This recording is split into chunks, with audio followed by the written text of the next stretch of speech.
নমস্কার, দেখছেন কৃষ্ণ প্রেম। আর আজকে এই মুহূর্তে আমি আসছি একটি বড় গুরুত্বপূর্ণ খবরে। আপনারা জানেন যে কোনো রকম কোনো গুরুত্বপূর্ণ আপডেট থাকলে আমি সেই খবরটা আপনাদের কাছে প্রোভাইড করি। তো চলুন সেই খবরটাই আমি আজকে আপনাদের দিচ্ছি। তো আমি এবারে বজ্রগর্ভ মেঘের দিকে চলে যাব। বজ্রগর্ভ মেঘের থেকে গিয়ে আমি বজ্রগর্ভ মুড থেকে দেখাবো। দেখুন, এখন বজ্রগর্ভ মেঘ কিন্তু সৃষ্টি হয়েছে, একটা বড় বজ্রগর্ভ মেঘ। অন্যদিকে যদি আপনারা একটু খেয়াল করেন, আমি একটু জুম করলে দেখতে পাচ্ছেন যে এই জায়গাটাতে কিন্তু একটি বজ্রগর্ভ মেঘ সৃষ্টি হচ্ছে।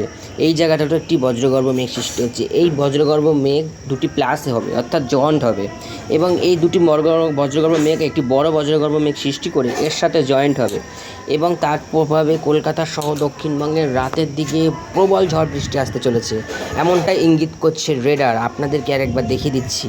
তো দেখতে পাচ্ছেন এই যে বজ্রগর্ভ, বড় একটি বজ্রগর্ভ মেঘ, এটি কিন্তু কলকাতার দিকে কিন্তু আসার চান্স রয়েছে। এর থেকে বৃষ্টি হতে পারে কলকাতাতে। অন্যদিকে যদি আপনারা একটু ফলো করেন, দেখতে পারবেন যে উত্তর দিকে মালদাতে কিন্তু এখন ভালো ঝড় বৃষ্টি হচ্ছে কিন্তু আমাদের নেপালের দিকে, নেপালের কাঠমান্ডুর দিকেও কিন্তু প্রবল ঝড় হাওয়া বৃষ্টি চলছে।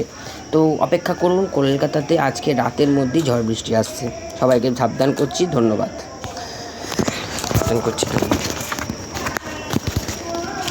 এটা বলতে কালকে আসুন।